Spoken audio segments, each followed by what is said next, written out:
Good morning ma'am. Good morning, good morning. और कैसे सब लोग सुबह सुबह?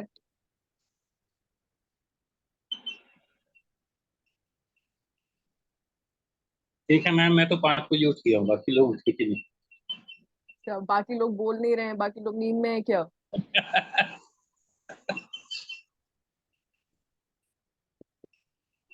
चलिए, इस क्लास को इंटरैक्टिव रखेंगे। रीजन क्या है? रीजन ये है कि हम लोग क्या पढ़ रहे हैं, हम लोग इंडियन इकोनॉमी पढ़ रहे हैं। तो इसमें जो मॉड्यूल 1 में खासकर चीजें, हम लोग का जो फर्स्ट मॉड्यूल है, ये एक कहानी की तरह है। आप लोग बचपन से वही सारी चीजें पढ़ते आ रहे हैं। इंडिया की हिस्ट्री क्या है, इंडिया ने कैसे, इंडिपेंडेंस के पहले इंडिया का सिनेरियो था, फिर किस टाइम पे ब्रिटिश के राज में इंडिया का क्या सिनेरियो था, उसके बाद इंडिया ने कैसे इवॉल्व किया है। अब हम जिस स्टेज पे हैं, तो हम लोग को पता है कि अभी भी हम इवॉल्व कर रहे हैं। जो हम लोग के रिफॉर्म्स आए थे अलग अलग सेक्टर्स में, उसके बाद अब तो कोविड आ गया है, तो whole new structure has been developed. And so we need to study about that. And ये देखते हैं। ऑलरेडी आप लोग ने जो ओरिएंटेशन क्लास है उसमें देखा था, तनवीर सर ने आप लोग के साथ डिस्कस किया था कि सेकंड,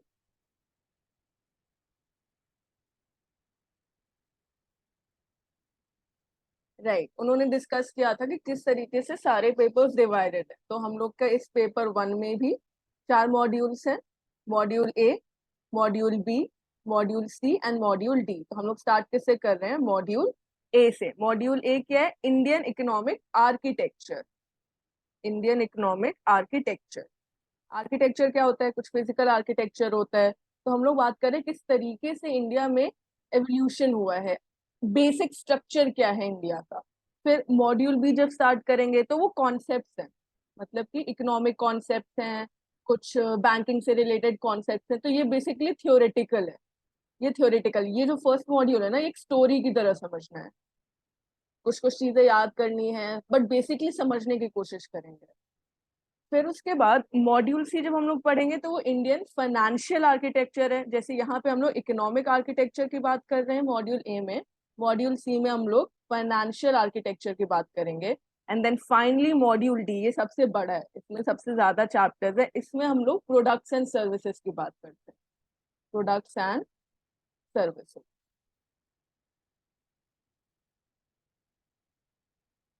ठीक है, तो इसमें हम लोग प्रोडक्ट्स एंड सर्विसेज, कौन से फाइनेंशियल प्रोडक्ट्स एंड सर्विसेज जितने भी हैं उनको डिस्कस करेंगे।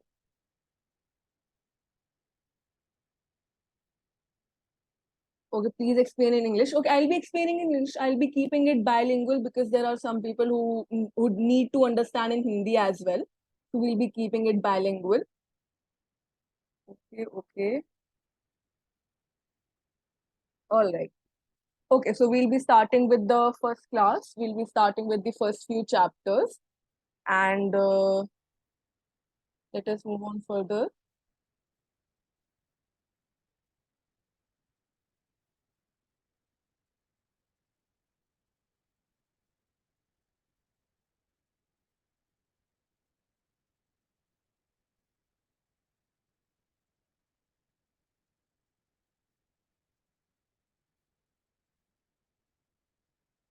See, so like we said, module D सबसे ज़्यादा है. It comprises of most of the chapters and most of the questions.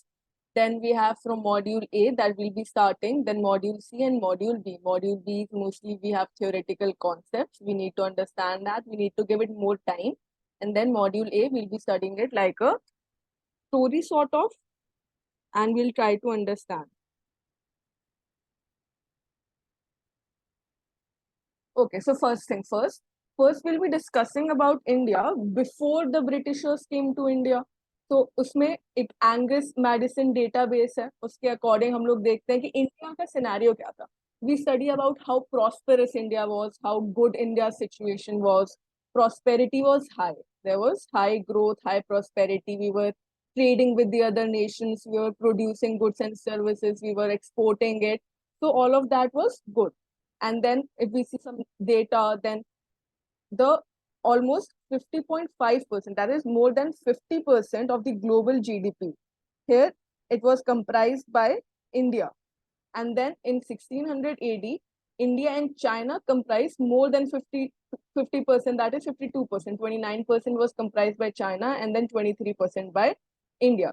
So basically these facts show us that it was prosperous. India, even in GDP, gross domestic product, that is according to the income that was India generating, the income, the products and services that was India generating, and global GDP. Global GDP means the world GDP. When we talk about the GDP of the nation, it is the domestic GDP. And then we are talking about the world GDP. That is, पूरे world में जितना भी GDP contribution था, उनमें 50.5% यहाँ से आ रहा था. Out of that, 29% China and 23% India. So it is a good scenario. अगर हम इस तरीके से देखें, so India was contributing a lot. Then a century later, China's GDP had declined, but India had risen to 24.4%. That is, India had increased. And फिर उसके बाद क्या हुआ था कि we can see इंडिया का 24.4% हो गया था out of the world output. GDP में इसमें इंडिया का जो कंट्रीब्यूशन था ये और बढ़ गया था. Then now this prosperity, it took a downturn when the Britishers entered. This is the second phase. First phase was when there were no colonization, when Britishers were not here, we were prospering. And then Britishers entered, British colonization happened, and by 1820, India's share had gone down to 16.1%. That is from 24.4% to 16.1%. So we can say how much it had declined. ये decline कर गया था. और फिर उसके बाद एक story, एक जनरल स्टोरी की तरह समझिए. Think it like a small story that you are listening to. बहुत शॉर्ट में, बहुत ज्यादा डिटेल में हम लोग को अपने एग्जाम के लिए जाने की जरूरत नहीं है. यहाँ पे जहाँ पे होगी वहां पे हम उसको याद करेंगे. Okay.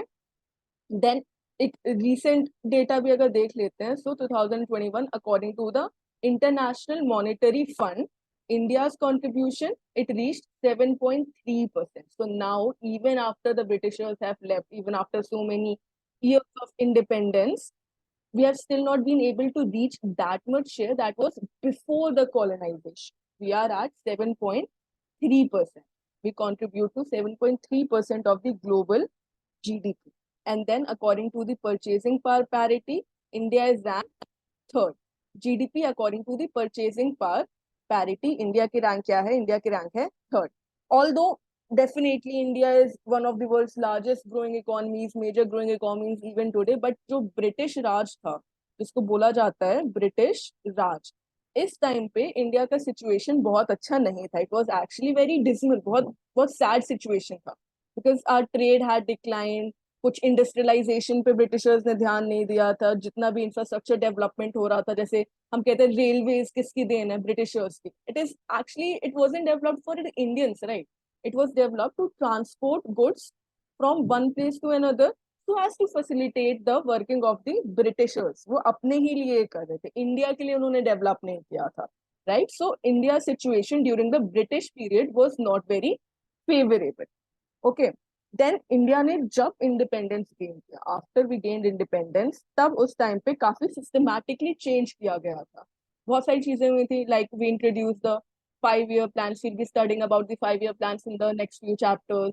Also, we had the reforms that had taken place in the banking structure. Nationalization हुआ, बहुत सारी चीजें हुई थी, जिसकी वजह से नाउ हम लोग ने धीरे धीरे ग्रो करना स्टार्ट किया. ठीक है. तो ये बहुत बेसिक चीज है, आप लोगों ने बचपन से ये चीज पढ़ी है, तो इसको बहुत ज्यादा आपको डिटेल में एज इन जाने की जरूरत नहीं है. इसको इस तरीके से याद करिए कि कैसे क्या हुआ था, फेजेस क्या थे. ठीक है. यहाँ तक किसी को कोई डाउट है?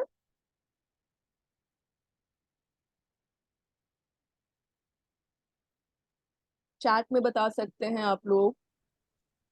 आप लोग बोल भी सकते हैं अनम्यूट करके. किसी को कोई डाउट है यहाँ पे? किसी को कुछ लग रहा है? No ma'am. No ma'am. ठीक है. बहुत सिंपल सी चीज थी, स्टोरी की तरह पढ़ ली. फिर अब इसके बाद अगर हम लोग बात करते हैं कि एक जो वर्ल्ड बैंक है, आप लोगों ने वर्ल्ड बैंक के बारे में सुना है, वर्ल्ड बैंक.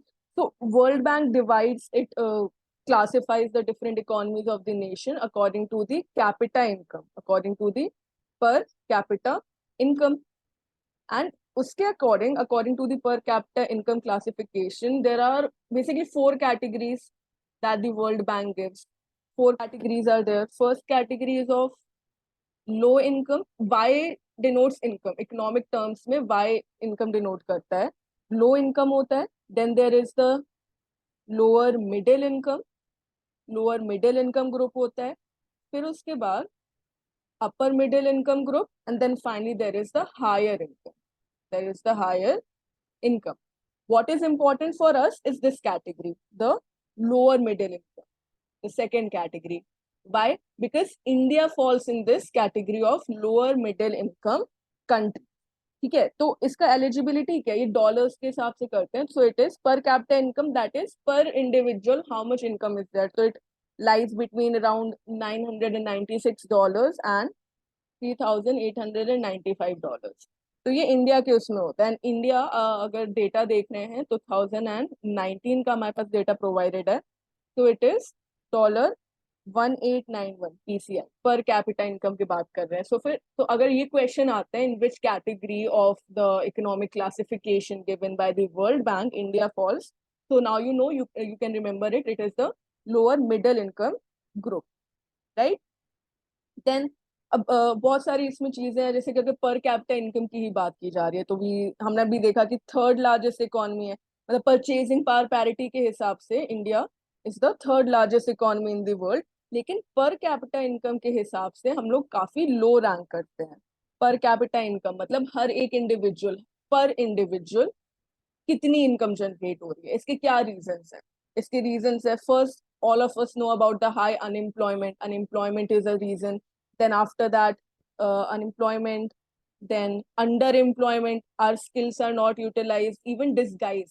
अच्छा, disguised unemployment क्या होता है, कोई बताएगा? Disguised unemployment,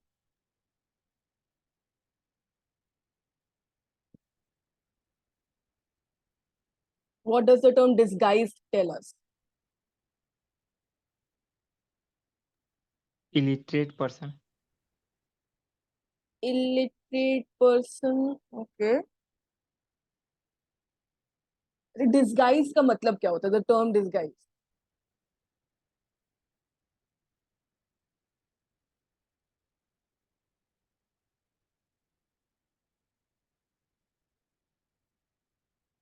fake, fake. Disguise का मतलब होता है hidden, hidden, hidden personality, disguise personality, hidden, छुपा हुआ। ऐसा कौन सा अनएम्प्लॉयमेंट है जो कि छुपा हुआ है? तो दैट इज डिस्गाइज अनएम्प्लॉयमेंट। तो वो भी है, डिस्गाइज अनएम्प्लॉयमेंट भी है इंडिया में। तो जिसका हम लोग को करेक्ट डेटा नहीं पता, या फिर इस तरीके से होता है कि लेबर जो है वो काम छोड़ दिया या फिर प्रोडक्टिविटी नहीं कर रहा है, प्रोडक्टिविटी नहीं, प्रोडक्टिविटी जीरो है। डिस्गाइज अनएम्प्लॉयमेंट किसमें होता है? डिस्गाइज अनएम्प्लॉयमेंट एग्रीकल्चर में, डिस्गाइज अनएम्प्लॉयमेंट एग्रीकल्चर में पाया जाता है। ओके, चलो इसके आगे देखते हैं। अब यहाँ पे दिया गया है कि इंडिया का जो सिचुएशन है that is per capita income में क्यों खराब है, उसके रीजंस क्या है? लो पर कैपिटा रियल इनकम, हर एक इंडिविजुअल, इनकम डिस्पैरिटी सुना होगा आपने, इनकम डिस्पैरिटी। इंडिया में सिचुएशन क्या है? The rich are richer, they are becoming richer, and the poor are becoming poorer. Income inequality increase हो रही है, rapid population growth, this is the biggest problem. हम लोग की पॉपुलेशन बहुत ज्यादा ग्रो कर रही है, हम उसको कंट्रोल नहीं कर पा रहे, will be surpassing China as well. so rapid population growth is there, now this can be turned into a positive scenario। कैसे? by utilizing the demographic dividend that we have, the demographic dividend, we have the youngest population today, but that is a different scenario. Again, then there is high rate of unemployment, underemployment, and disguised unemployment.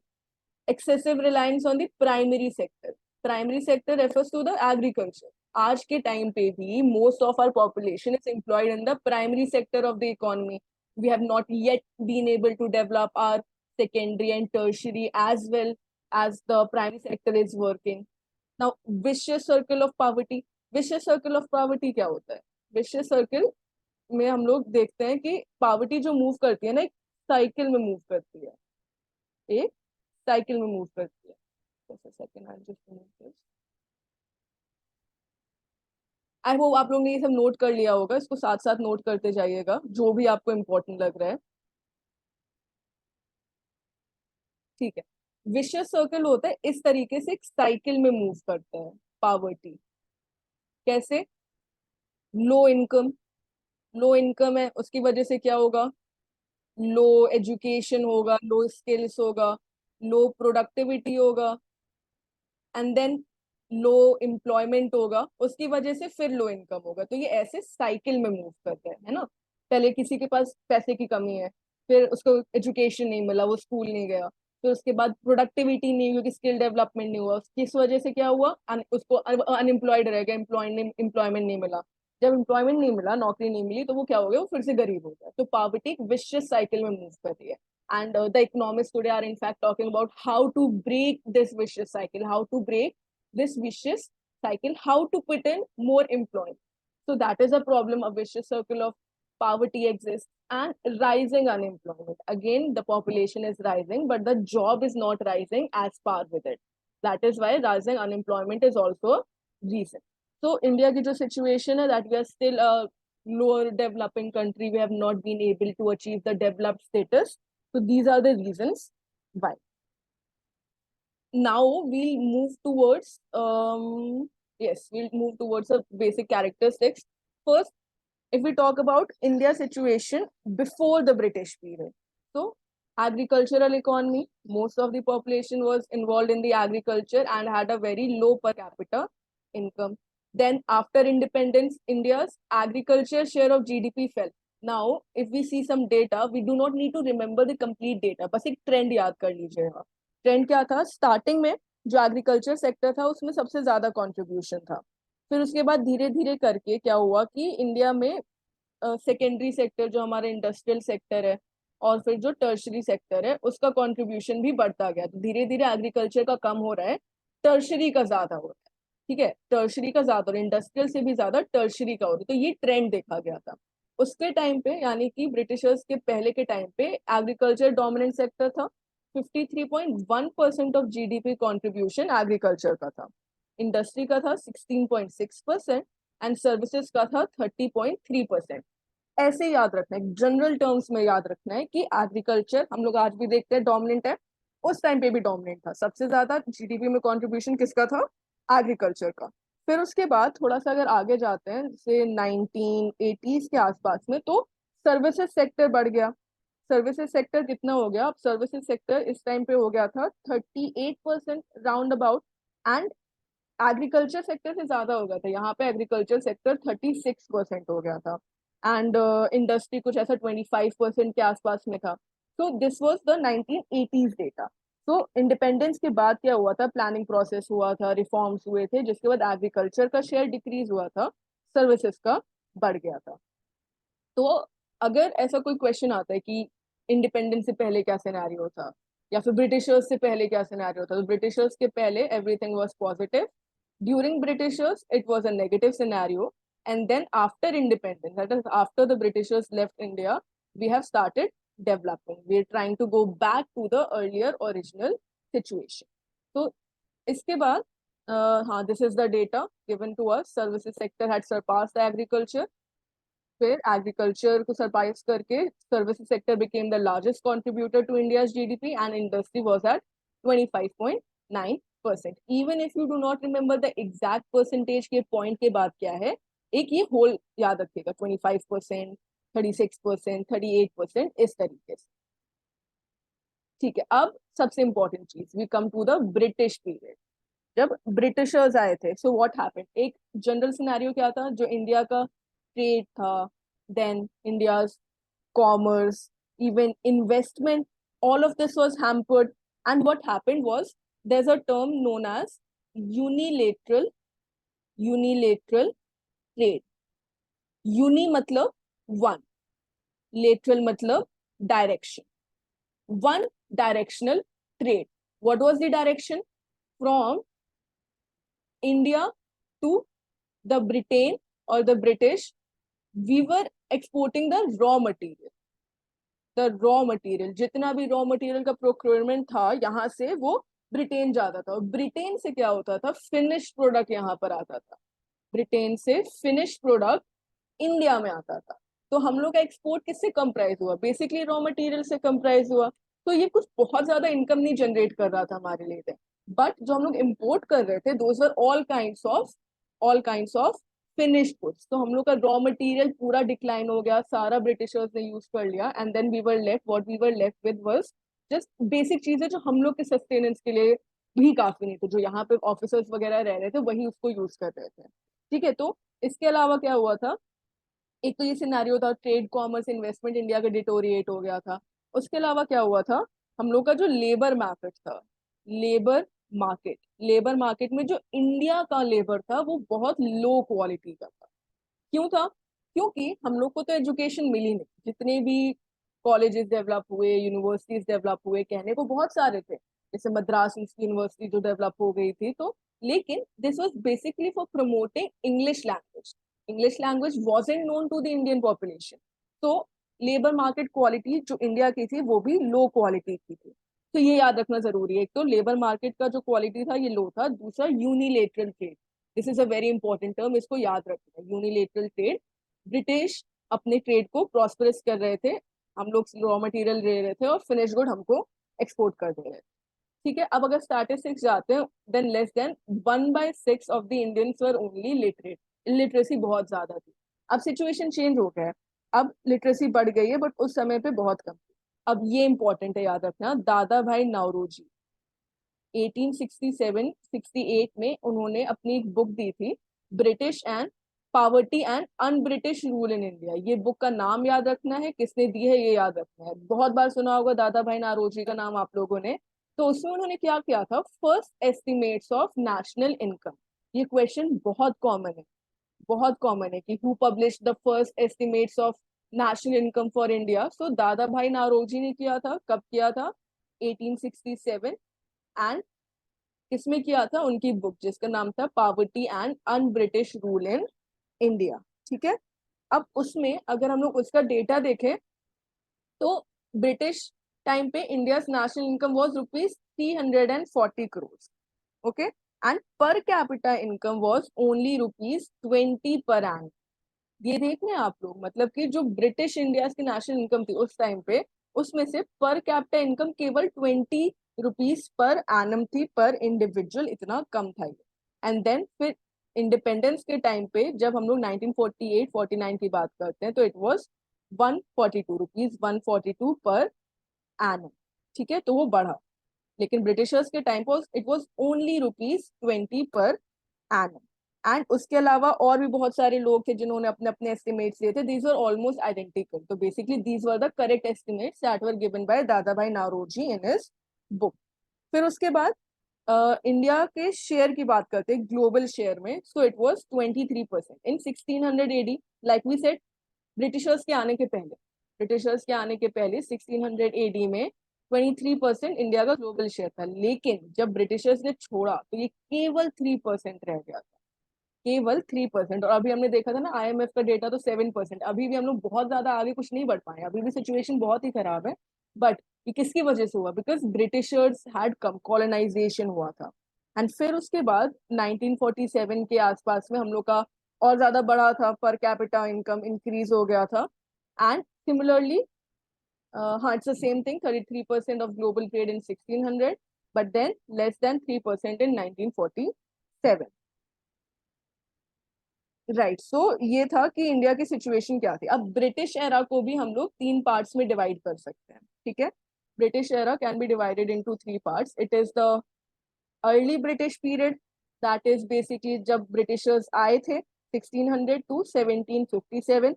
Then there is the second period, that is 1857 वाला, that is the revolt of 1857, बहुत famous revolt है, it is a very well known revolt, revolt of 1857। Sepoy mutiny, sepoy mutiny के नाम से आप लोग जानते होंगे, sepoy mutiny. And then British crown period, that is 1858, 1858 onwards, 1858 onwards. So these are the 3 phases in which we can divide the British era. अब इसमें 1851 से 1951 से लेकर 1980 के आसपास में हम लोग का क्या सिनेरियो था, तो उसमें ब्रिटिशर्स ने सिपॉय म्यूटिनी क्या, अगर हम लोग बात करें 1857 के आसपास में, तो इसमें कॉलोनाइजेशन था, डी इंडस्ट्रियलाइजेशन एक था, डी इंडस्ट्रियलाइजेशन, जहां पे when the whole world was into the industrialisation phase, they were developing industries, they were developing their secondary sector, India was facing deindustrialization. We were moving backwards in the industrialization scenario. And we had a very bad situation at that time. फिर उसके बाद एक term use किया जाता है wealth drain. Wealth drain, wealth drain मतलब क्या होता है, बाहर निकलना। तो इंडिया की जो वेल्थ थी वो बाहर जा रही थी। बहुत सारे रीजंस थे। इंडिया एजुकेशन सिस्टम डेवलप नहीं था, एग्रीकल्चर का जो भी यूज होता है कमर्शलाइजेशन हो रहा था, that was also for the Britishers benefit. तो all of these things were happening during the British era. And global export like we said 33% से 3% डिक्रीज हो गया था। तो ये सारी चीजें याद रखनी है। और फिर उसके बाद जब ब्रिटिशर्स गए तो हम लोग के पास कुछ लैंड रेवेन्यू सिस्टम्स थे। We know some land revenue systems such as there were the zamindari system. Zamindari system in which the zamindar was allocated the responsibility to collect taxes. Then there was the Mahalwari system, the Mahal or the Raj, and then there was the Rayatwari system. So all of these things had happened. They had taken excessive land taxes from the farmers, and ये सारी चीजें हुई थी.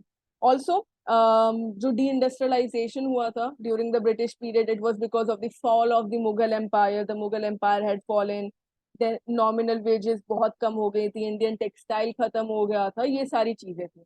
तो इस तरीके से ये याद रखने, पॉइंट बाय पॉइंट इनको याद रखना है कि किस तरीके से क्यों इंडिया का सिचुएशन उस टाइम पे खराब था. Then after that, we move on to the yes, the 1951 to 1980 scenario. This comes under economy till 2008 and after 2008. Now we are talking about after the Britishers left. जब Britishers चले गए उसके बाद India का क्या सिनेरियो है. तो इसके अंदर पहला फर्स्ट 3 डेकेड्स की अगर हम लोग बात कर रहे हैं 51 से 61, 71, 81. तो इस टाइम पे फर्स्ट 3 डेकेड्स में क्या था, growth rate was slow growth rate था because we were just recovering from all the damages that had happened. तो डेफिनेटली जो ग्रोथ रेट था ये बहुत ज्यादा स्लो था. This now Hindu rate of growth a term coined by professor Raj Krishna. he described the slow growth of the Indian economy. पता है इसमें ना कंफ्यूजन हो जाता है. People think it is about the growth of the Hindu population or anything, but वो नहीं था, population नहीं था, growth of the Indian economy की बात करता है. That is the growth of Indian economy was slow. This term was given by Professor Raj Krishna. इसको नोट कर लीजिए, इसको मार्क कर लीजिए as important. This is very important. Then ये term क्या होता है? This term means that the India planned economic growth rate was around 3.5%.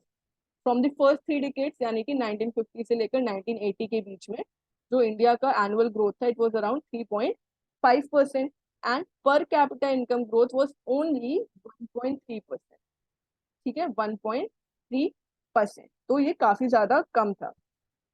Now period of economic buoyancy and recovery. Buoyancy मतलब क्या होता है, वी टॉक अबाउट वाटर ना, water हम लोग ने साइंस में पढ़ा होता है, वाटर बायंट होता है, दैट इज इट फ्लोट्स.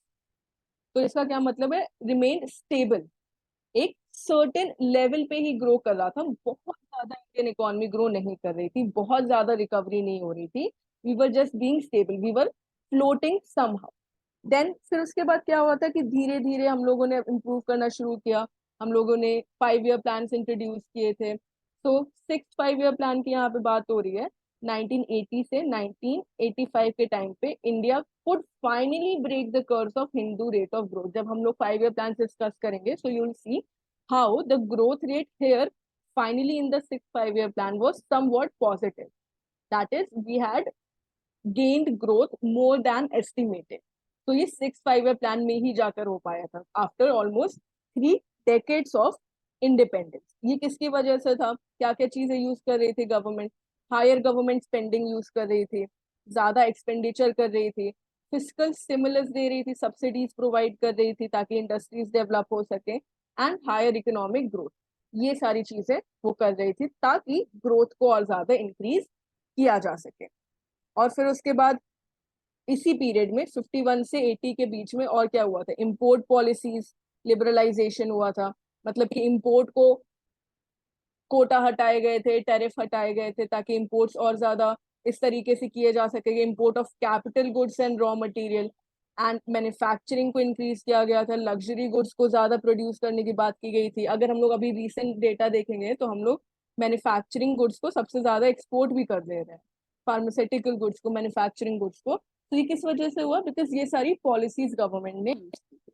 ठीक है, तो ये कब का सिनेरियो है? 2008 के पहले का, इंडिपेंडेंस से लेकर 2008 के पहले का ये सिनेरियो था।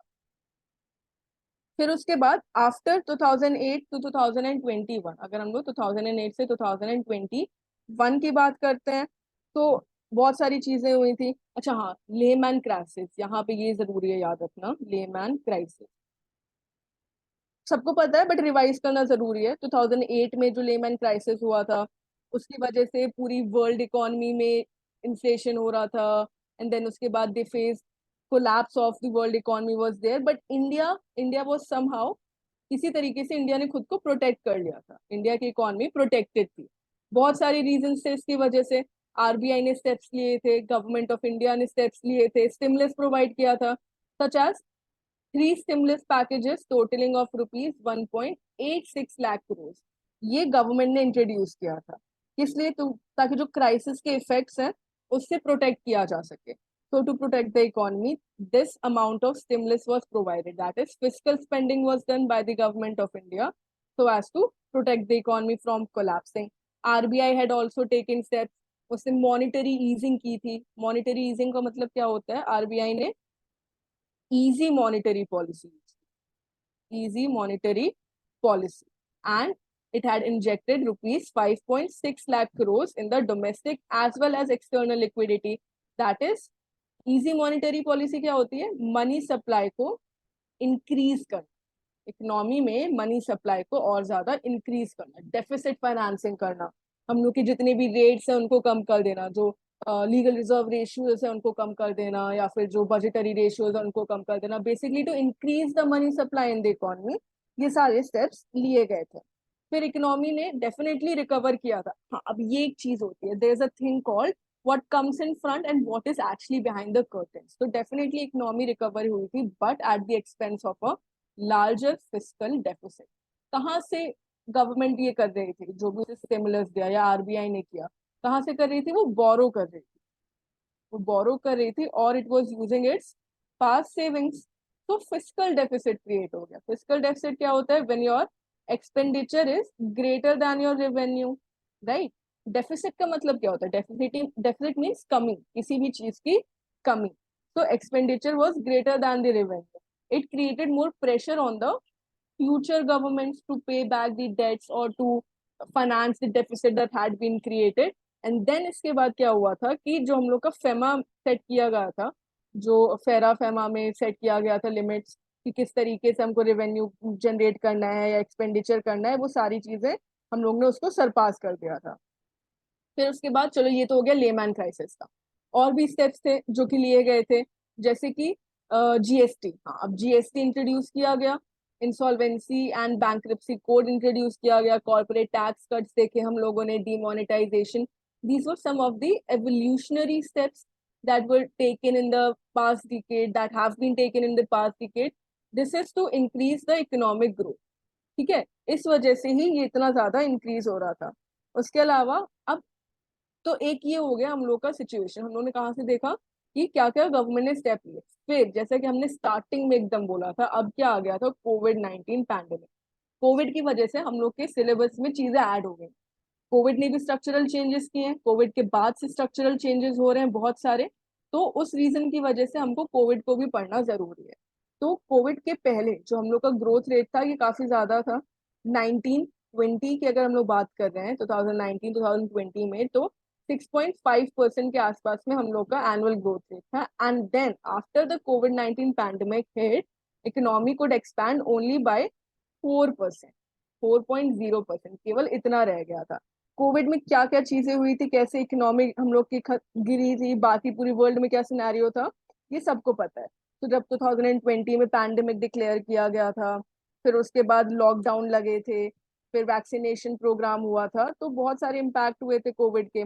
जैसे कि जो अगर एग्रीकल्चर सेक्टर की बात करें, तो एग्रीकल्चर सेक्टर वाज एक्चुअली एक ये सेक्टर था जो कि ऑलमोस्ट ठीक ठीक ठीक बना रहा था। Agriculture was not much affected, but then other sector such as services sector ने सबसे ज्यादा सफर किया था because of the pandemic. And then उसके बाद जो रियल एस्टेट ऑटोमोबाइल सेक्टर था, इसने भी सफर किया था। इंडिया का जो लेबर मार्केट था, लेबर मार्केट, ये भी बहुत ज्यादा डिक्लाइन हो गया था, जॉब्स चली गई थी, लेबर फोर्स पार्टिसिपेशन कम हो गया था। Then reverse migration, reverse migration was seen. Reverse migration मतलब, माइग्रेशन क्या होता है? Migration means rural to urban, that is a part of urbanisation. People move from the rural sector to the urban sector. But reverse migration मतलब अब jobs तो मिल नहीं रही urban sector में, तो फिर क्या कर रहे हैं लोग? अर्बन से वापस रूरल चले जा रहे हैं, तो that is reverse migration. Agriculture remained robust, agriculture जो था उसको ज्यादा इफेक्ट नहीं पड़ा था इवन लॉकडाउन के टाइम पे। लेकिन मैन्युफैक्चरिंग, माइनिंग, क्वेरिंग जो हम लोग का सेकेंडरी सेक्टर था, अगेन इसमें भी काफी ज्यादा डिक्लाइन देखने को मिला था हम लोगों को। फिर उसके बाद आफ्टर कोविड किस तरीके से हम लोगों ने खुद को डेवलप किया, मतलब कि जब हम लोग बात कर रहे हैं 2020 21 की बात कर लेते हैं, 2021 में अब धीरे धीरे हम लोग ने इम्प्रूव करना शुरू किया था। कैसे? 6.6% पहले हम लोग का एनुअल ग्रोथ बढ़ा था, फिर उसके बाद और ज्यादा हुआ था।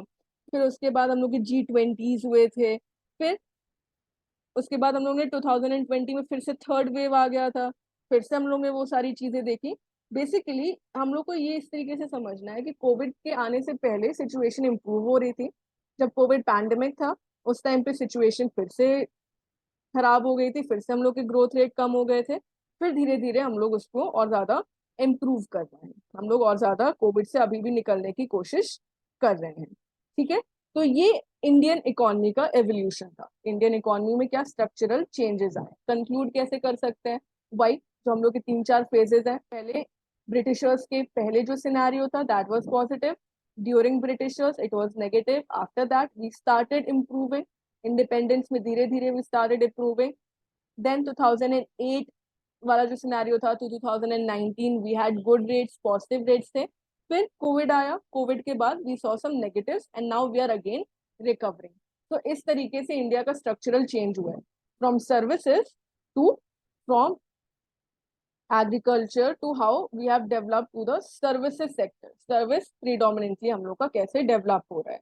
तो यहाँ पे बहुत ज्यादा हम लोग डिटेल में क्यों नहीं गए, क्योंकि हर एक चीज को पॉइंट बाय पॉइंट अलग अलग चैप्टर्स में कंप्लीट किया गया।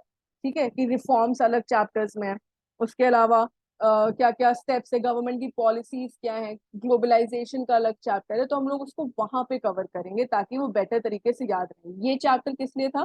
ताकि एक ओवरऑल, नाम ही है इसका, ओवरव्यू मिल जाए, समझ में आ जाए कि किस तरीके से इंडिया ने डेवलप किया है।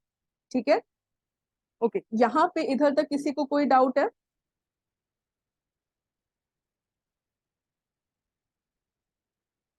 No ma'am. ठीक है, okay,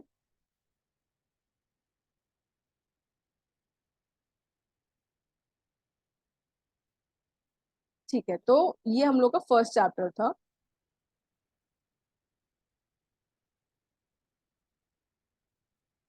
Now we'll move on to the second chapter. Second chapter again very simple because we'll be studying about the sectors of economy. Sectors of economy जो कि हम लोग स्टार्टिंग से पढ़ते आ रहे हैं कि किस तरीके से हम लोग की जॉब्स डिवाइडेड है between the primary sector, secondary sector and the tertiary sector. Primary sector में क्या क्या चीजें आती हैं? There is agriculture, then forestry, collection of woods etcetera, fishing, basically जहाँ पे हम लोग रॉ मटेरियल का प्रोक्योरमेंट करते हैं, है ना? We procure the raw material, we gather the raw material. So agriculture, forestry, fishing, fuels, metals, all of this comes under the primary sector. ठीक है, then we have the secondary sector और the industrial sector. Very basic things, very basic, okay, very basic things, कुछ भी इसमें नया नहीं है। Agriculture sector में क्या क्या, सॉरी, सेकेंडरी सेक्टर में इंडस्ट्रीज आती हैं जिसमें we have manufacturing. Then manufacturing के अंदर भी हम लोग पढ़ेंगे उसमें किस तरीके से डिवाइड किया जाता है। एंड देन टर्शरी सेक्टर और द सर्विस सेक्टर। इसकी इंपॉर्टेंस हम लोग कितना भी ज्यादा एम्फेसाइज करेंगे वो कम है। How services sector is contributing to the economy. Services sector includes the education, then there is the healthcare, banking. Banking comes in the services sector. Okay, so all of this. Now, two new sectors have been recently developed. These are known as the quaternary and the quinary. This is important. कई जगहों पे इसको अलग से बोला जाता है sectors of the economy, that two new sectors have been developed, but हम लोग क्या करते हैं इसको टर्शरी सेक्टर के अंदर ही लेते हैं, क्वार्टरनरी को और क्विनरी को, राइट. सो क्वार्टरनरी सेक्टर, ये दोनों इंपॉर्टेंट है, इसको याद रखना. Quaternary sector is known as the knowledge sector. Knowledge sector activities क्या क्या आती है इसमें, teaching, research and development. So knowledge से रिलेटेड है. जैसे कि एम्प्लॉयज कहाँ पे हैं, स्कूल्स में, स्कूल्स के एम्प्लॉयज हैं, ऑफिस बिल्डिंग्स में हैं, then university classrooms, hospitals, theatres and so on. तो ब्रोकरेज बिजनेस हो गया, अकाउंटेंसी हो गया, ये सारी किस में आ रहे हैं, ये आ रहे हैं क्वार्टरनरी सेक्टर में. Intellectual aspect of the economy, they use their brain. Teaching, research, development, basically human resources की जो हम लोग बात करते हैं ना, ह्यूमन रिसोर्सेज, आपने और भी पेपर्स में पढ़ा होगा, human capital development, human resource management. तो हम लोग ह्यूमन रिसोर्स की बात कर रहे हैं, quaternary sector, knowledge sector, intellectual sector और ह्यूमन रिसोर्स सेक्टर. फिर उसके बाद एक और सेक्टर कौन सा है, quinary sector. Quinary sector is the highest level of decision maker. जैसे कि आप बैंक में highest level of decision maker कौन है, आरबीआई हो गया, आईबीए हो गया. ठीक है, तो ये लोग क्या कर रहे हैं, ये हाईएस्ट डिसीजन ले रहे हैं. वैसे ही नेशन में जो गवर्नमेंट है, जो हम लोग की सेंट्रल गवर्नमेंट है, ये हम लोग के लिए हाईएस्ट डिसीजन मेकर है. एंड देन किसी भी कंपनी, अगर प्राइवेट कंपनी की बात कर रहे हैं, तो उसका जो सीईओ हो जाएगा वो उसका हाईएस्ट डिसीजन मेकर हो जाएगा. तो क्विनरी सेक्टर को कैसे याद रखेंगे, brain behind the economy. Brain जो सोच रहा है, जो डिसीजन ले रहा है, तो brain behind the performance of the company या फिर इकोनॉमी. जैसे कि जो कंपनी के सीनियर एग्जीक्यूटिव्स होते हैं या फिर गवर्नमेंट ऑफिशियल्स होते हैं, रिसर्च साइंटिस्ट जो रिसर्च एंड डेवलपमेंट करते हैं, पॉलिसी बनाते हैं, लीगल एडवाइजर्स हो जाते हैं, ये सारी चीजें. फिर हम लोग को क्या दिया जाता है, डिफरेंस दिया जाता है प्राइमरी सेक्टर, सेकेंडरी सेक्टर और टर्शरी सेक्टर के बीच में. पहले तो क्या क्या चीजें इंक्लूड होंगी प्राइमरी सेक्टर में, agriculture, forestry, mining, raw material provide करता है. प्राइमरी सेक्टर का एक इंपॉर्टेंट कैरेक्टरिस्टिक है कि ये अनऑर्गेनाइज होता है, मोस्टली इट इज अनऑर्गेनाइज. और ये ज्यादातर जो डेवलपिंग कंट्रीज होती है ना, वही प्राइमरी सेक्टर में डोमिनेंट होती है. मतलब डेवलपिंग कंट्रीज लाइक इंडिया, तो यहाँ पे प्राइमरी सेक्टर या एग्रीकल्चर सेक्टर ही डोमिनेट करता है. देन सेकेंडरी सेक्टर में स्मॉल स्केल यूनिट्स आ गई, ग्लोबल ऑर्गेनाइजेशंस, एमएनसी, सारी चीजें आ जाती हैं. ये क्या होता है, ये ऑर्गेनाइज्ड होता है. उसके अलावा मेजरली ये जो डेवलप्ड नेशंस होते हैं, डेवलप्ड नेशंस, वो इंडस्ट्रियल सेक्टर के होते हैं, सेकेंडरी सेक्टर के होते हैं. And tertiary sector service sector होता है हम लोगों का, ये भी ऑर्गेनाइज्ड होता है. इसमें भी अब हम, अच्छा, ऑर्गेनाइज अनऑर्गेनाइज में कंफ्यूज नहीं होना है, वैसे तो पता होगा, फिर भी हम लोग आगे देखेंगे ऑर्गेनाइज अनऑर्गेनाइज में डिफरेंस क्या होता है. एंड सर्विस सेक्टर बहुत ज्यादा इंक्रीज हुआ है. ठीक है, okay. Now before moving on, we need to see कि कुछ प्राइमरी सेक्टर में बहुत सारे रेवोल्यूशंस हुए थे, है ना. प्राइमरी सेक्टर में, एग्रीकल्चर सेक्टर में बहुत सारे रेवोल्यूशंस हुए थे. जो पहले, अगर हम लोग प्राइमरी सेक्टर की या इंडिया में एग्रीकल्चर की बात करें, तो it was characterised by traditional agriculture. हम लोग क्या करते थे, सबसिस्टेंस बोलते हैं उसको, सबसिस्टेंस एग्रीकल्चर. जितना उगाया उतना कंज्यूम कर लिया. Farmers were growing something in their farms and they were using it for their own consumption. Basically for their own subsistence they were producing the farm goods. So that was there. Then later on what happened, commercialization of agriculture started. Commercialization, that is growing the farm products for selling. Earlier farm or agricultural production wasn't for selling, it was for subsistence consumption. Later on it started for selling as well. तो बहुत सारे revolutions हुए थे. ये important list है, ये बहुत important है, इससे क्वेश्चंस रिपीटेडली आ सकते हैं. सबसे पहला, सबसे इंपॉर्टेंट, ग्रीन रेवोल्यूशन किसने दिया था, एमएस स्वामीनाथन ने, 1966 टू 1967. उसके बाद व्हाइट रेवोल्यूशन मिल्क और डेयरी प्रोडक्ट से रिलेटेड था. Blue revolution fish and aqua. अब देखिए जैसे ये है ना, ये तो नाम से पता चल रहा है कि सिंपल सिंपल है. व्हाइट मतलब मिल्क या डेयरी प्रोडक्ट, ब्लू मतलब fish and aqua, something related to water, something related to that. Golden revolution fruits, honey, horticulture. अब इसमें से क्या क्या चीज, क्या क्या इंपॉर्टेंट है, ग्रीन रेवोल्यूशन पूछे जाने के चांसेस हैं, व्हाइट रेवोल्यूशन है, then silver revolution of ex Indira Gandhi के टाइम पे आया था, Indira Gandhi and in the 2000s। Yellow revolution, इसको अगर नहीं याद करेंगे कोई बात नहीं, फिर भी येलो रेवोल्यूशन सैम पित्रोदा ने दिया था 1986 1990। ये हम लोग शेयर कर देंगे आपको, आपको स्टडी मटेरियल में भी ये मिल जाएगा, आपको ऐप पे भी ये सारा लिस्ट मिल जाएगा, बट देन स्टिल अगर आप चाहते हो तो आप स्क्रीनशॉट रख लो, वरना आपको ये अवेलेबल कर दिया जाएगा, ठीक है। फिर ब्राउन रेवोल्यूशन, रेड रेवोल्यूशन। हाँ, अब ये एवरग्रीन रेवोल्यूशन इन इंडिया, ये overall production of agriculture, this is very important. ये भी एम एस स्वामीनाथन ने दिया था, बट 2017 टू 2022 के बीच में। तो evergreen revolution in India, overall production of agriculture, ये भी इंपॉर्टेंट है। फिर उसके बाद silver revolution, round revolution, protein revolution and so on. तो इस तरीके से इंडिया में प्राइमरी सेक्टर में, एग्रीकल्चर सेक्टर में रेवोल्यूशंस आए हैं। तो ये लिस्ट को आप ध्यान से देख लीजिएगा, क्वेश्चन से पूछे जा सकते हैं, क्वेश्चन से आसानी से बन सकते हैं।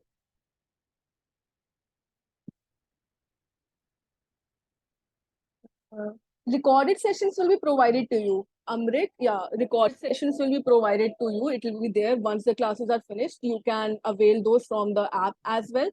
And PDF, the written material will be provided. No worries about that. Yes, okay.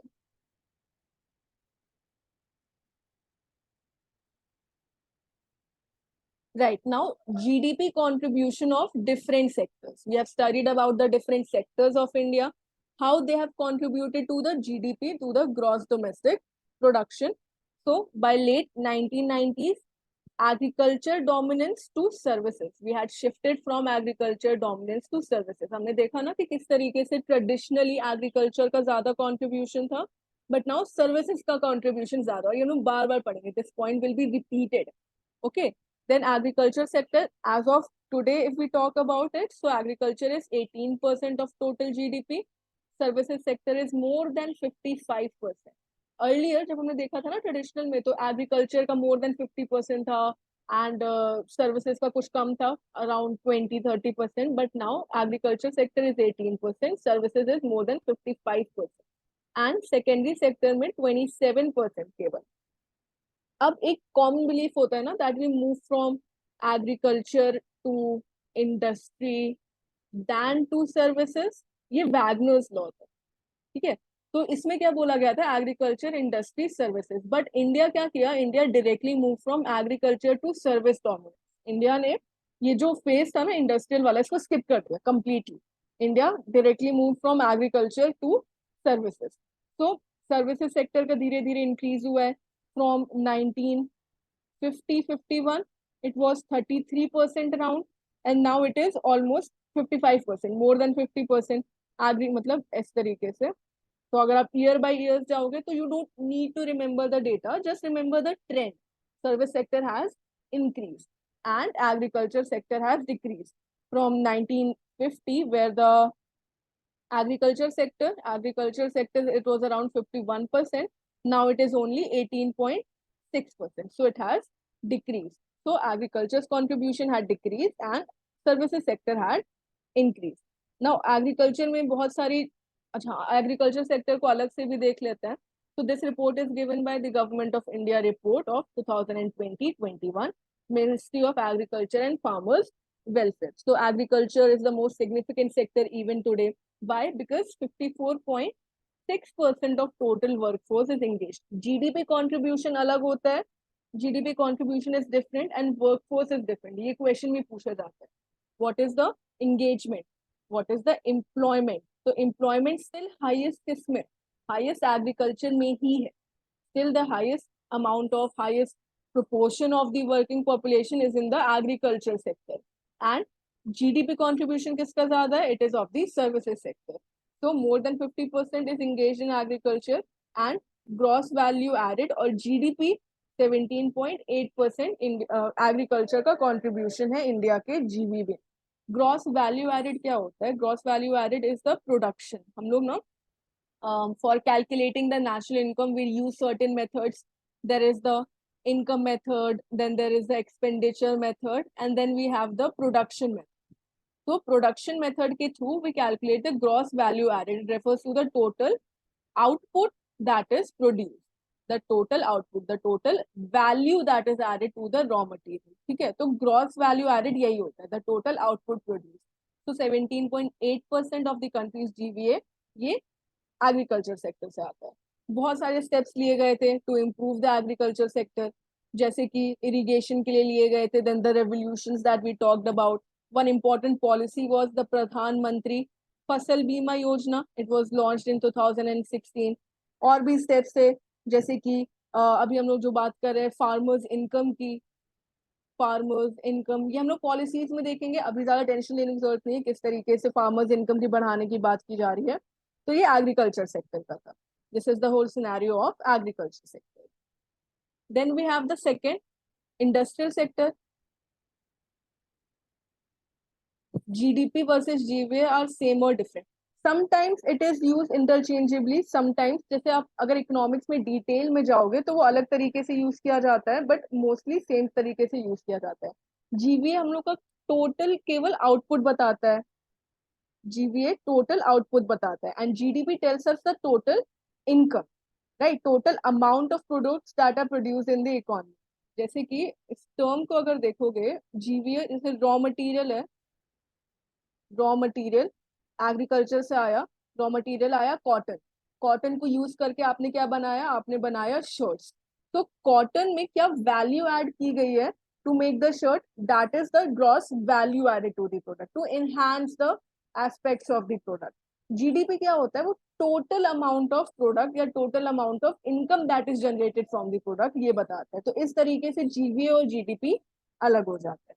मत जाओ डिटेल में, यहाँ पे इस तरीके का आपसे नहीं पूछा जाएगा कि GDP और GVA में क्या डिफरेंस आ रहा है, तो उसका उतना डिटेल में जाने की जरूरत नहीं है. बस ये चीज होती है कि अलग अलग मेजर्स हैं ग्रोथ को, इंडिया की ग्रोथ को या किसी भी कंट्री की ग्रोथ को बताने की. ठीक है, राइट. ठीक है, तो अब इसके बाद मैन्युफैक्चरिंग का अगर देखते हैं तो manufacturing sector 18% of total gross value added था. एग्रीकल्चर का हमारा कितना था, एग्रीकल्चर का था 17.8%. इंडस्ट्री या मैन्युफैक्चरिंग का आता है 18%. उसमें से कंस्ट्रक्शन 8% है. Out of the manufacturing, out of the 18%, 8% किसका आ रहा है, कंस्ट्रक्शन का आ रहा है. माइनिंग एंड क्वेरिंग का आ रहा है 3% एंड 2%. यानी माइनिंग कितना कंट्रीब्यूट कर रहा है 3%, क्वेरिंग कितना कंट्रीब्यूट कर रहा है 2%. ये सारी चीजें आ रही है, mining, quarrying, power, gas, water supply. और फिर इंडस्ट्री का शेयर, अब हाँ हम लोग ने एग्रीकल्चर की बात की थी कि वो किस तरीके से 50% से कम हो गया है. अभी इंडस्ट्री का शेयर क्या हुआ है, इंक्रीज हुआ है. 1950-51 में it was nearly 17% and now in 2021-22 it is 29%. So industry का GVA क्या हो गया, इंक्रीज हो गया. ठीक है, ये याद रखना है. अब इंडस्ट्री के प्रोडक्टिवनेस को या एफिशिएंसी को मेजर करने के लिए इंडेक्स यूज किया जाता है, that is known as the IIP, the index of industrial production. ये क्या करता है, रिपोर्ट्स देता है, कई साल में ये रिपोर्ट्स देता है और बेस ईयर यूज करता है 2010-11. बेस ईयर क्या होता है, बेस ईयर होता है फिक्स्ड ईयर, फिक्स्ड ईयर. इस बेस ईयर की कैरेक्टरिस्टिक्स क्या होती है कि यहाँ पे इन्फ्लेशन नहीं होता है, बेसिकली स्टेबल रहती है इकोनॉमी, प्राइसेस स्टेबल है, प्रोडक्शन स्टेबल है, इनकम स्टेबल है. तो हम लोग क्या करते हैं, इस साल का production, if we are talking about 2023, then 2023 के प्रोडक्शन को बेस ईयर पे मेजर करेंगे. तो आउटपुट 2023 का होगा, 2023 का प्राइसेस होगा बेस ईयर का, जैसे कि 2010-11 का. इसलिए ये किया जाता है ताकि इन्फ्लेशन वगैरह से हम लोग का जो भी मेजर आ रहा है, जो भी हम लोग का फाइनल वैल्यू आ रहा है वो इफेक्ट ना हो. ठीक है, तो बेस ईयर होता है फिक्स ईयर. तो IIP का बेस ईयर क्या है, 2010-11. अब IIP ने क्या दिया, IIP के कोर इंडस्ट्रीज है जो उसके अंदर इंक्लूड होती हैं, वो रिफ्लेक्ट करता है कि किस तरीके से हम लोग का इंडस्ट्रियल सेक्टर इंक्रीज हुआ है, किस तरीके से डेवलप हुआ है. तो उसमें 8 core industries, these are known as the 8 core industries. ये भी याद रखना जरूरी है. क्या क्या 8 कोर इंडस्ट्रीज है, refinery, then we have the refinery products, electricity is there, steel, coal, crude oil, natural gas, cement and fertilizer. ये हम लोग की 8 कोर इंडस्ट्रीज है, इसको नोट कर लो, ये याद रखना जरूरी है. तो अब जो IIP है, हाँ ये एक्स्ट्रा इन्फॉर्मेशन एक ले लो, IIP कौन कैलकुलेट करता है, ये कैलकुलेट करने की रिस्पॉन्सिबिलिटी नेशनल स्टैटिस्टिकल ऑफिस, ये NSO, नेशनल स्टैटिस्टिकल ऑफिसेस, और ये इंडेक्स ऑफ कोर इंडस्ट्रीज को कैलकुलेट करता है। ये जो 8 कोर इंडस्ट्रीज है, इंडेक्स ऑफ कोर इंडस्ट्रीज, ये नेशनल स्टैटिस्टिकल ऑफिस ये कैलकुलेट करता है कि किस तरीके से ग्रोथ हुआ है, कितना कंट्रीब्यूशन उनका रहा है। तो ये हो गया इंडस्ट्री का। अब इंडस्ट्रियल सेक्टर भी ना कुछ फेजेस में डेवलप हुआ है इंडिया। पहले इंडस्ट्रियल फाउंडेशन जो था, first phase was 1951 to 1965। Industrialisation India में इंडिपेंडेंस के बाद ही हुआ है, इंडिपेंडेंस के पहले ब्रिटिश टाइम में तो डी इंडस्ट्रियलाइजेशन हो रहा था। तो 1951 to 1965 this was the period of starting. फिर 1965 से 80 के बीच में, 1965 से 80 के बीच में इंडस्ट्रियल फॉल हुआ था। क्यों? क्योंकि बहुत स्ट्रिक्ट मेजर्स गवर्नमेंट ने यूज कर दिए थे, लाइसेंसिंग लगा दी थी, लाइसेंस राज था, जिसकी वजह से प्राइवेट सेक्टर्स तो थे ही नहीं, पब्लिक सेक्टर भी जो इंडस्ट्री वर्क कर रही थी बहुत खराब सिचुएशन में थी।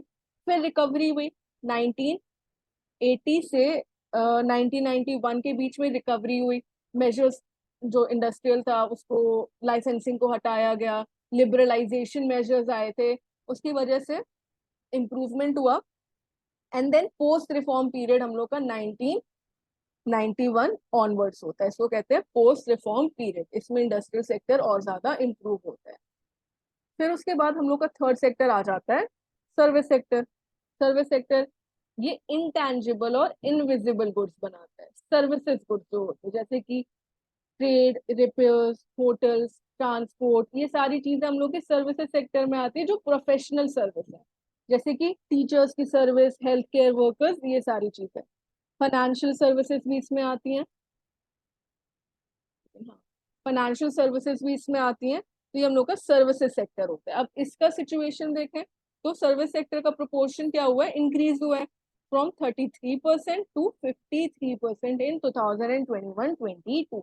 मैंने कहा था ना, हम लोग बहुत बार रिपीट करेंगे इस चीज को कि किस तरीके से सर्विस सेक्टर इंक्रीज हुआ है। ऐसे इंक्रीज हुआ है, 1950 में 33% था, 2021-22 में इसका प्रोपोर्शन क्या हो गया, इंक्रीज होके 53% हो गया।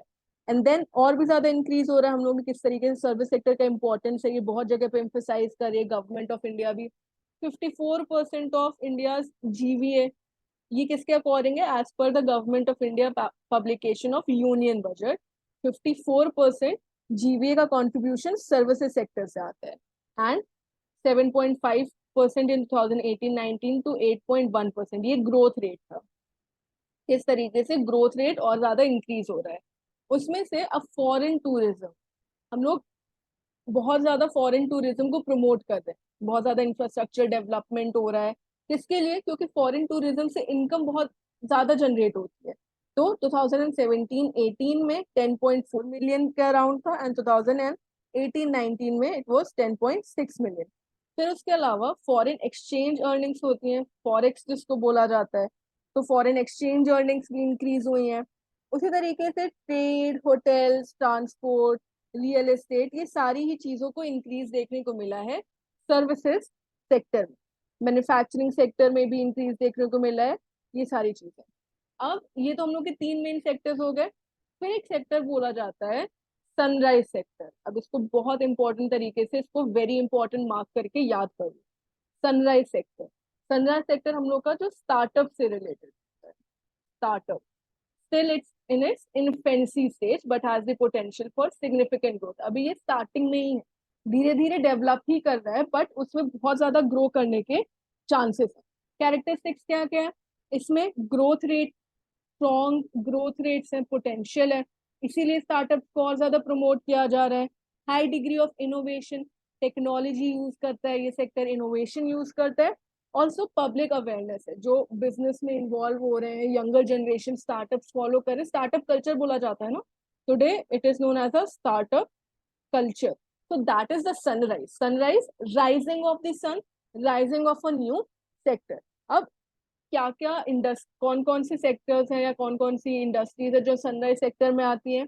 ग्रीन एनर्जी, ग्रीन एनर्जी बहुत प्रमोशन मिल रहा है, सोलर एनर्जी को, वाटर एनर्जी को, विंड एनर्जी को, तो ग्रीन एनर्जी आ जाता है। उसके अलावा इंफॉर्मेशन टेक्नोलॉजी से रिलेटेड जितने भी हैं, इलेक्ट्रॉनिक्स से रिलेटेड जो भी हमारे सेक्टर्स हैं, automobiles, pharmacy, health care, retail sector, ये सारे इमर्जिंग सेक्टर है। तो सनराइज सेक्टर क्या हो गया? Sunrise sector is the emerging sector. इसमें अभी ग्रोथ इतना नहीं दिख रहा, बट इसमें पोटेंशियल है। In the coming few years the sunrise sector will outgrow the other sectors. In fact कई कई जगह पे ये भी बोला जाता है। Now we mentioned organise and unorganise sector का डिफरेंस, हमने कहा था कि हम वो देखेंगे। तो ये हम लोग का, हाँ, ऑर्गेनाइज और अनऑर्गेनाइज सेक्टर।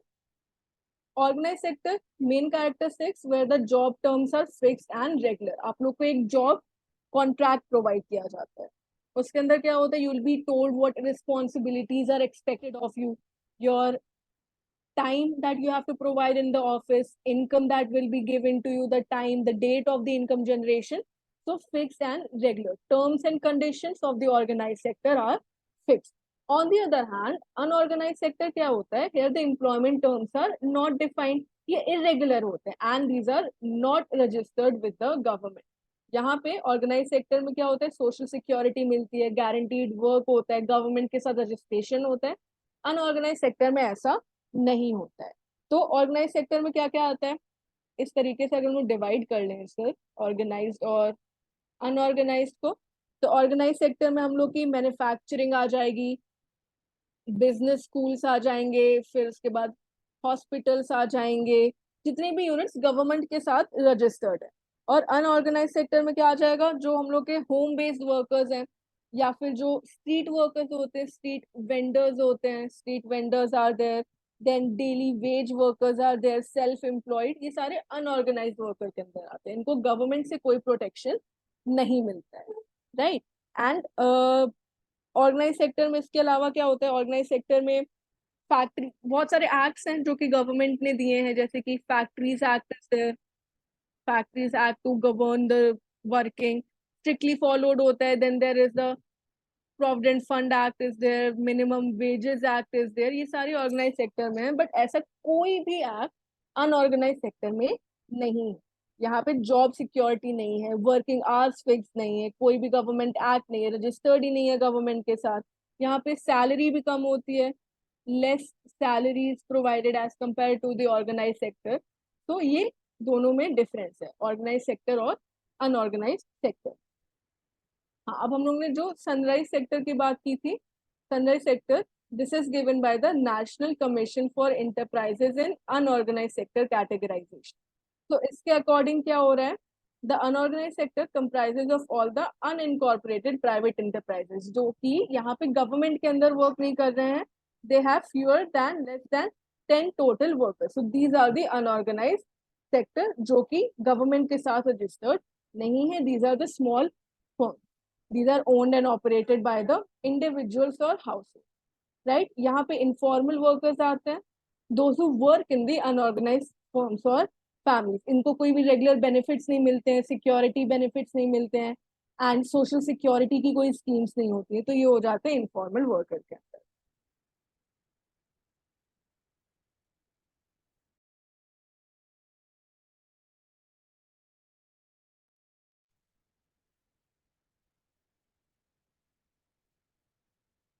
राइट, तो बस इतना ही है sectors of the Indian economy में भी।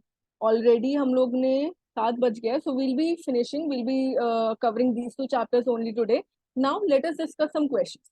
बिफोर क्वेश्चंस, किसी को कोई डाउट है यहाँ पे? किसी को कुछ पूछना है? Anything, anything at all? No. ठीक है, तो क्वेश्चंस की तरफ बढ़े, क्वेश्चंस डिस्कस करें। Okay, so what you will do is you will give in the chat, आप लोग चैट में आंसर्स दोगे, and then we'll see what is the correct answer. ठीक है, तो right, first question, read this question. Which of the following statements accurately describe the key aspects of Indian economy evolution? Indian economy's evolution. The Industrial Policy Resolution of 1948 aimed to promote state control, license Raj era, NREGA के बारे में दिया है, and then Indian economy. सही से पढ़ो। Now this is a multiple statement type question, right? तो इसी तरीके के क्वेश्चंस पूछे जा रहे हैं। जो अभी हम लोग का सेशन हुआ था, जो एग्जाम हुआ था, उसमें भी ऐसे ही क्वेश्चंस पूछे गए थे, मल्टीपल स्टेटमेंट। उसमें आपको स्टेटमेंट्स दे दिए जाएंगे, डायरेक्टली नहीं पूछा गया है, जैसे ये 4 स्टेटमेंट्स है, and then you need to choose the correct answer from these 4 options that are given.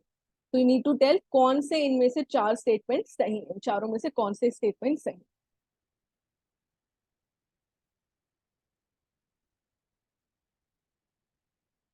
Come on, start answering in the chat box.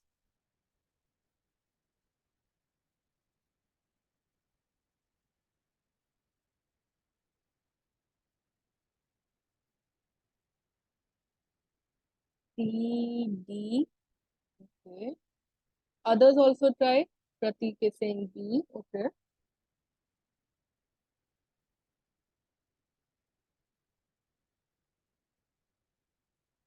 Others also, बाकी लोग भी जितने हैं सब लोग D. हाँ, D, D, B. अच्छा मिक्स आ रहे हैं, सबके मिक्स आ रहे हैं।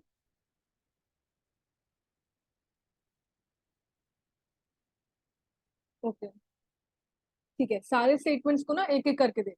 पहला स्टेटमेंट क्या दिया है? The industrial policy resolution of 1948 aim to promote state control and ownership of key industries leading to establishment of the public sector enterprise. अब ये स्टेटमेंट जो है ना, this is actually only partially correct. ये पूरी तरीके से सही नहीं है। क्यों?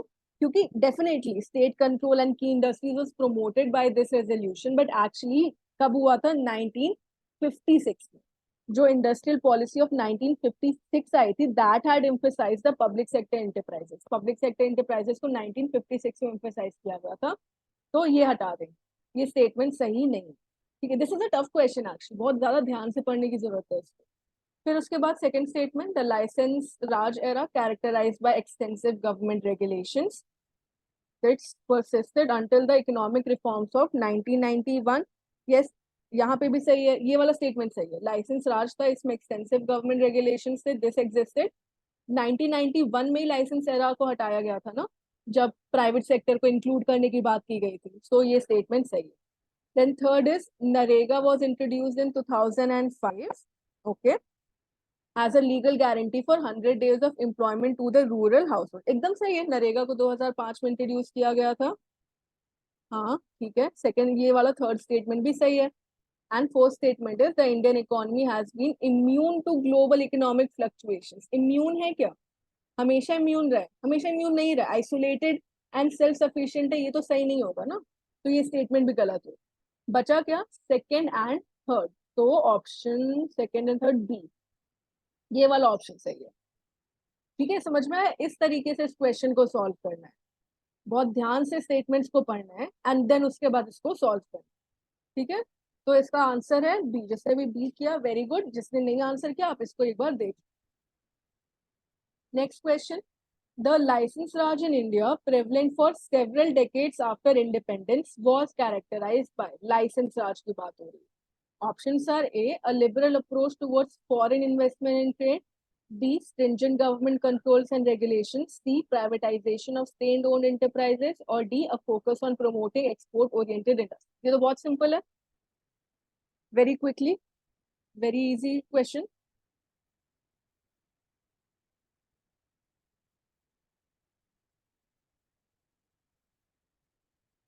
B, B, yes, everyone is answering correctly, very nice. B is the right answer. Sorry, yes, B is the right answer. License Raj, stringent government controls and regulations on industries and businesses. उसके बाद ही reforms में हम लोगों ने liberalisation किया था, जिसमें licence राज हटाया था। Very good, B is the right answer.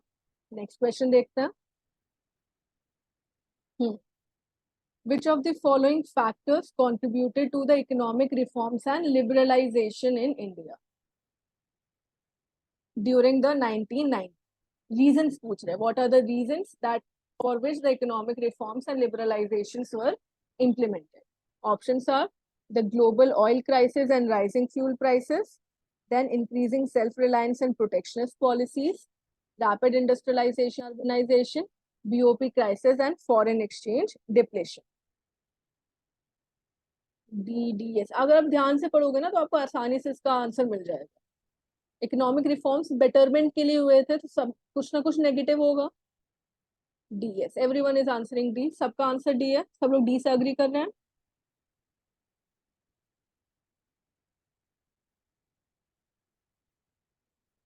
सी नहीं, हार्दिक सी नहीं है, डी ही सही है। Balance of payment crisis and foreign exchange depletion. Situation negative थी, इसीलिए रिफॉर्म्स आए थे ना। रैपिड इंडस्ट्रियलाइजेशन अर्बनाइजेशन तो इंडिया में हो ही नहीं रहा था।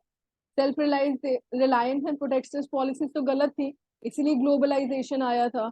And global oil crisis and rising fuel prices was not a reason, BOP crisis जो था ना, फिस्कल डेफिसिट हो रहा था, वो रीजन था। ठीक है, तो D is the right answer, fourth is the right option. Next question,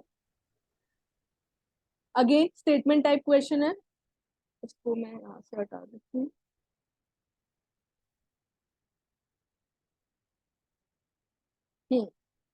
Which of the following statements accurately describes the key aspects of evolution of the Indian economy? Again, Indian economy के characteristics की बात कर रहे हैं, statements को read करना है, and then यहाँ पे ऑप्शंस दिए हुए हैं, ऑप्शंस में से करेक्ट आंसर बता।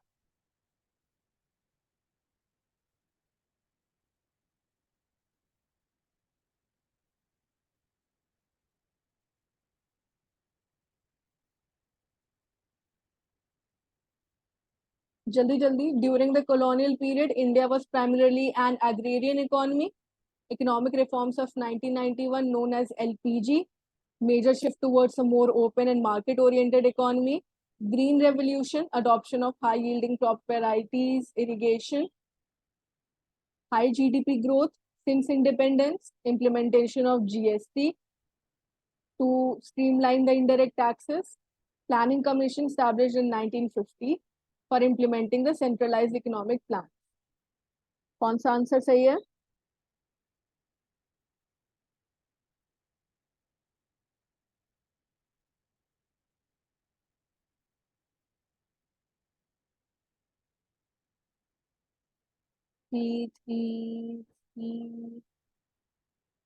इसी का आंसर कर रहे हैं सब लोग, क्वेश्चन नंबर 4 का।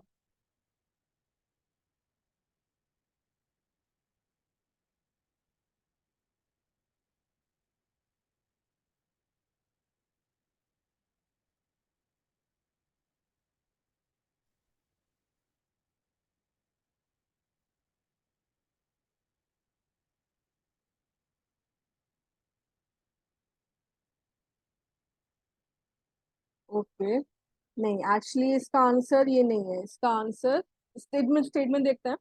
colonial पीरियड में इंडियन एग्रीकल्चर इकोनॉमी थी with limited industrialisation and its resources were exploited for the benefit of the British empire. ठीक है, ये वाला देखते हैं। हाँ ये ठीक है, agrarian economy, limited industrialization, okay. The economic reforms of 1991, also known as LPG, हाँ ये भी ठीक है. Green Revolution, initiated in the 1960s and 1970s, led to a substantial increase in agriculture productivity through the adoption of high yielding crop variety. हाँ, तो ये तो ठीक है ABC. फिर ये Indian economy consistently maintained high growth, नहीं ये नहीं होगा.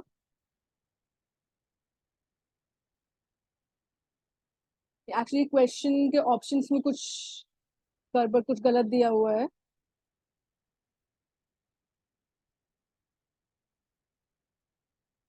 ABC ये नहीं होगा.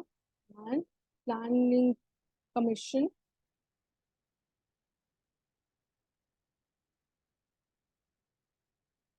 ये भी नहीं होगा. A, B and E, option नहीं दिया हुआ यहाँ पे. बट देखिए, ग्रीन रेवोल्यूशन ने जो लिया था वो कंप्लीटली सक्सेसफुल नहीं रहा था. उसमें 1960s एंड 1970s में high yielding crop varieties, irrigation, modern farming techniques, ये सारी चीजें सक्सेसफुली इंप्लीमेंट नहीं हो पाई थी. तो एग्जैक्टली पार्शली करेक्ट नहीं है.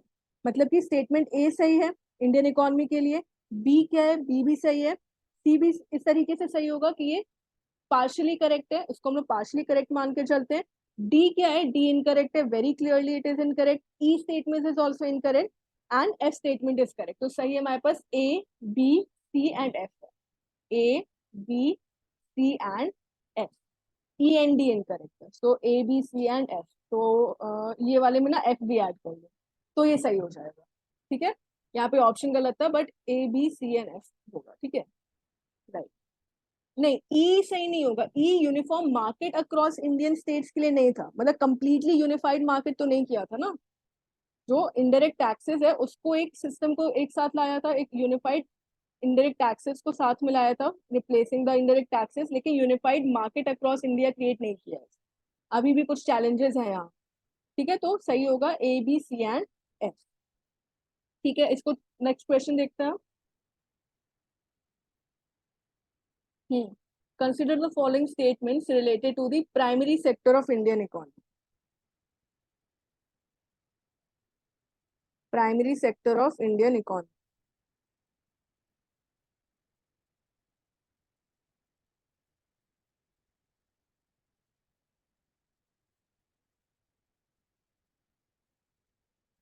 Primary sector is directly dependent on natural resources. Primary sector has witnessed a consistent decline in its contribution. Green revolution in India contributed to increased agriculture productivity, and the primary sector employs the smallest proportion of Indian workforce. कौन से statement सही है?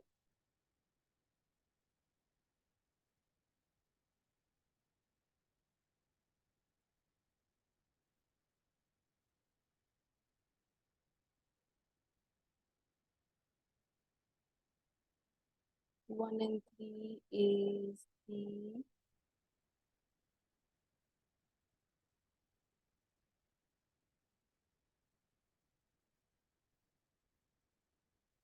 right.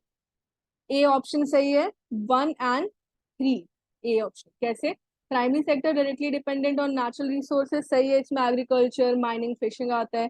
Second statement incorrect है, it has witnessed the consistent decline in contribution in India's GDP. Consistent नहीं है, मतलब fluctuate किया है, कॉन्टिन्यूसली डिक्लाइन नहीं किया है, फ्लक्चुएट किया है, ये तो ये गलत हो गया।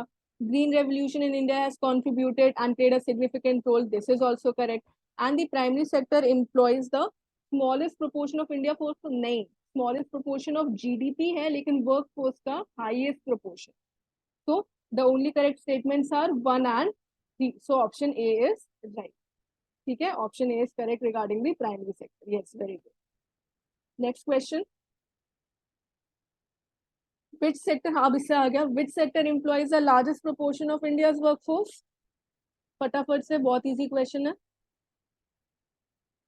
A1 right, yes, yes, yes, it is primary sector, largest proportion of India's workforce, primary sector, very nice। ये तो कुछ सिंपल क्वेश्चंस भी आ जाते हैं बीच बीच में। फिर which of the following sectors has the highest contribution to India's GDP? Highest contribution to India GDP कौन से सेक्टर का है? क्वेश्चन नंबर 7, C3, और लोग बताओ। 3, yes, very nice, tertiary sector, very good. Highest contribution to India GDP किसका है? Tertiary sector का है। ठीक है, next, which of the following statements accurately describes a significant revolution that had a transformative impact on the primary sector? इसमें से कौन से रेवोल्यूशन ने प्राइमरी सेक्टर पे बहुत सिग्निफिकेंट इम्पैक्ट किया था?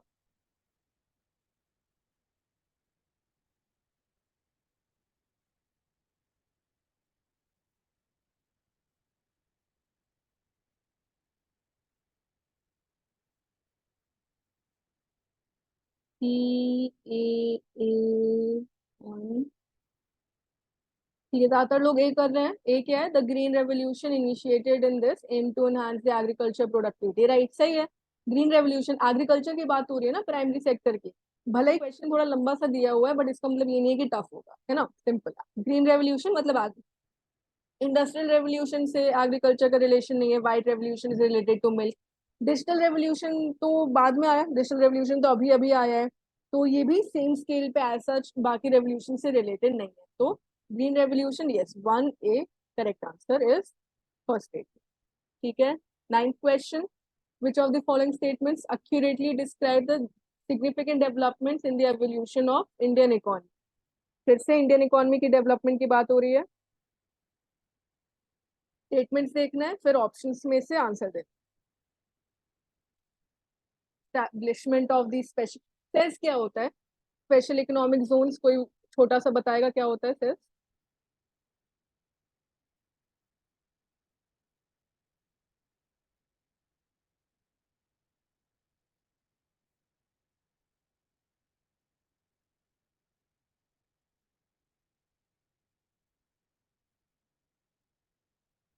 अच्छा चलो आप लोग आंसर करो, सेज मैं ही बता देती हूँ।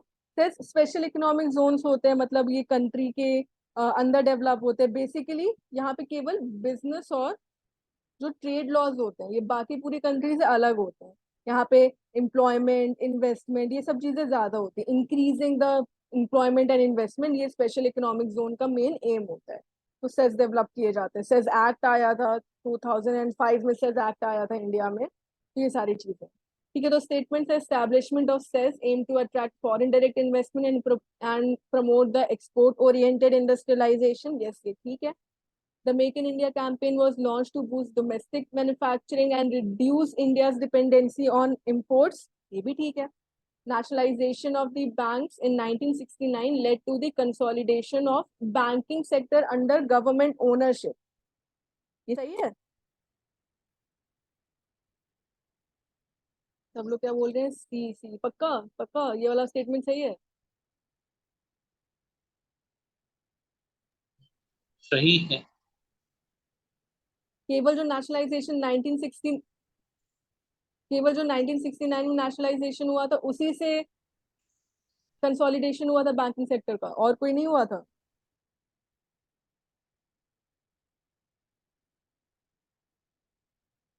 नहीं ये स्टेटमेंट सही नहीं है। ये कम्प्लीटली उसी साल में लिमिटेड नहीं था। हम लोग के पास और भी रेवोल्यूशन हुए थे नेशनल इसमें बैंकिंग सेक्टर में। तो ये स्टेटमेंट सही नहीं है, बहुत ध्यान से पढ़ना जरूरी है। Then fourth statement, the IT and software services sector played a minor role in India's economic growth primarily contributing to the agriculture sector. ये तो बिल्कुल भी सही। ठीक है, तो ये कंफ्यूजिंग क्वेश्चन था। Correct answer is 1 and 2 statement. Option A is correct, 1 and 2। Nationalisation of bank definitely important role play किया था उसने, लेकिन it wasn't limited to that. ये पूरा कॉन्टिन्यूस रिफॉर्म्स का जो पीरियड था उसमें आया। And then yes, last question, which of the following statements about the secondary sector of the Indian economy are true? Secondary sector के लिए पूछ रहे हैं। The secondary sector involves the manufacturing of goods and processing of raw material. The establishment of special economic zones aim to promote export-oriented industry. The secondary sector is also known as the services sector, and the automobile sector and steel production are example of activities within the secondary sector.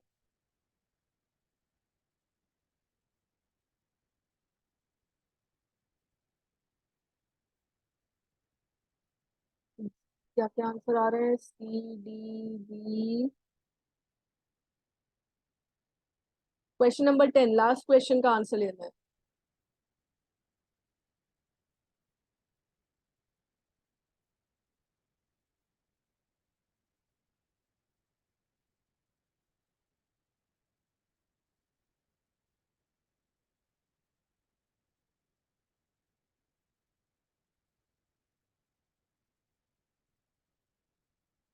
हाँ ठीक है।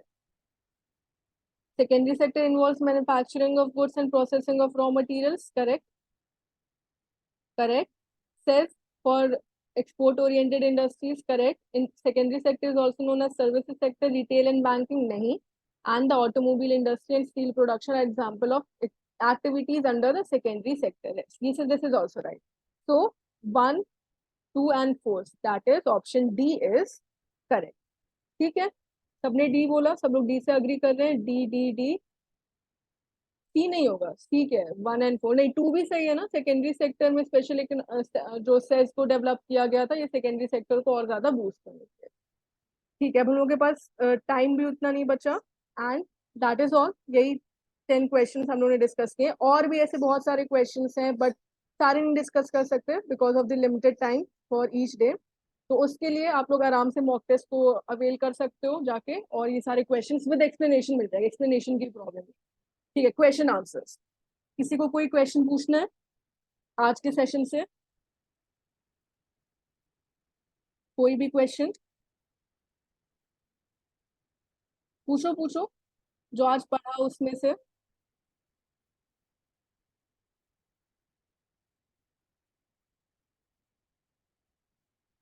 अच्छा, नहीं पूछना, सारी चीजें clear है जो भी पढ़ा हम लोगों ने?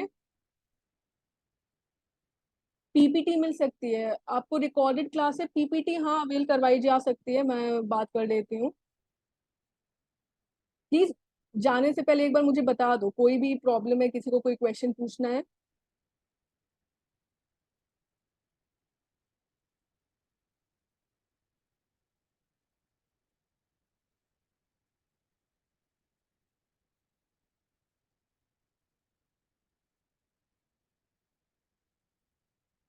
Recorded session will be available on the app. Yes, बिल्कुल.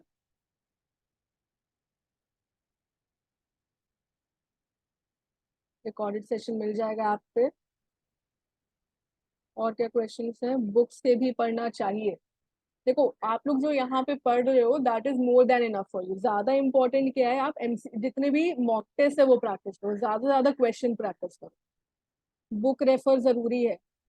आपके पास अगर टाइम बच रहा है, आपको बुक रेफर करनी है तो आप कर सकते हो, लेकिन जरूरी क्या है, मैं वही कह रही हूँ, मॉक टेस्ट एम्फेसाइज करें. जितने ज्यादा क्वेश्चंस प्रैक्टिस करोगे उतने ज्यादा आपके कॉन्सेप्ट्स क्लियर होंगे. आपके लिए अवेलेबल है मटेरियल, उसको पढ़ो, मॉक टेस्ट प्रैक्टिस करो. That would be more than enough. Indian economy सुनने में टफ लगता है कि टफ है, बहुत डिफिकल्ट क्वेश्चंस आते हैं, हम लोग के बैंकिंग से रिलेटेड नहीं है, but that is not so. If you understand it then it is fine. Indian economy is simple.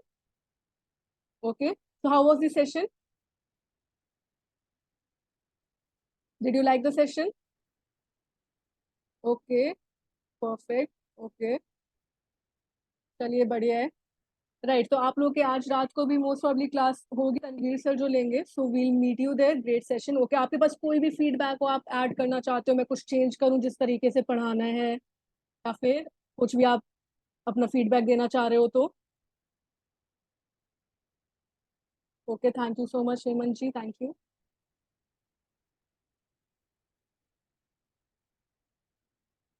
ठीक है, अगर आप लोगों को कोई और फीडबैक भी देना हो तो आप लोग ग्रुप पे भी बता सकते हो. We'll make the changes accordingly, we'll suit according to you. ठीक है, टाइम के लिए भी एंड ऑल दैट. ओके, ठीक है. So we'll be ending the session now. Thank you Shri, thank you. And then meet again in the next class. Okay, have a great day everyone.